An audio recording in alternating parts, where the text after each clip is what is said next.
जिस पर किसी के बोलने की आवाज भी आ रही है, यानी कि दुनिया अभी खत्म नहीं हुई है। वेल अब नोलन उसके बैग को लेकर घर आ जाता है, क्योंकि खुद का सही से ख्याल तो वो रख नहीं पा रहा है, उसका क्या ही रखेगा, और उसे वहीं छोड़ देता है। घर आकर उस बैग को खोलता है तो उसमें सच में खाने पीने का सामान था, पर सैम कहता है कि तुम्हें उसे किसी भी सामानों को छूना नहीं चाहिए। वो असली नहीं थे, पर नोलन का कहना था कि वो असली है, जिसके चलते दोनों में बहस हो जाती है। पर भूख तो सैम को भी लगी थी, इसीलिए वो उसे जाने के बाद कुछ बचे हुए खाने को खा लेता है। फिर उस आदमी के बैग को चेक करता है, जिसमें उसकी और उसकी बेटी की फोटो मिलती है, जो देखकर उसे बहुत ही ज्यादा अफसोस होता है, क्योंकि उसे समझ आ गया था कि वो बंदा सच में था, कोई एंटिटी नहीं था। उसने सच में एक आदमी को मार दिया। इसी सोच में वो बाहर आकर बैठ जाता है कि इतने में वो देखता है कि ग्रीन हाउस के पास किसी के रोने की आवाज आ रही है।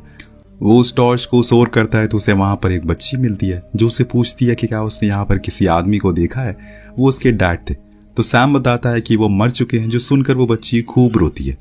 अब सैम को रियलिटी पता थी कि वो बच्ची कौन है, इसीलिए वो उसके पास जाता है, लेकिन वो जंगल के और अंदर भागना शुरू करती है। इस चक्कर में सैम रस्सियों को बांधना भूल जाता है और उसे बात करने के लिए जंगल के और अंदर चला जाता है, जहां पर वो देखता है कि वो बच्ची अचानक से गायब हो चुकी है।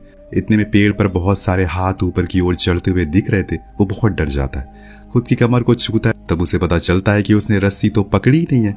इतने में एक एंटिटी, जो कि छोटी ही बच्ची थी पर उसकी बहुत बड़ी जबान थी, जो कि सैम के शरीर के आर पार हो जाती है, जिससे वो पॉजेस हो जाता है। उधर नोलन रस्सियों को बांधकर जंगल में आता है और सैम को ढूंढने लगता है कि तभी उसकी नजर सामने खड़ी एक कार और उस बच्ची पर पड़ती है। इतने में पीछे से सैम उस रस्सी को काट देता है, जिससे वो बहुत डर जाता है और फौरन घर के अंदर आकर छुप जाता है। पर वहां उसे अपने रूम में सैम एक कोने में बैठा हुआ मिलता है, जिसके ऊपर एक काला साया था, जो देखकर वो समझ जाता है कि वो पॉजेस हो चुका है।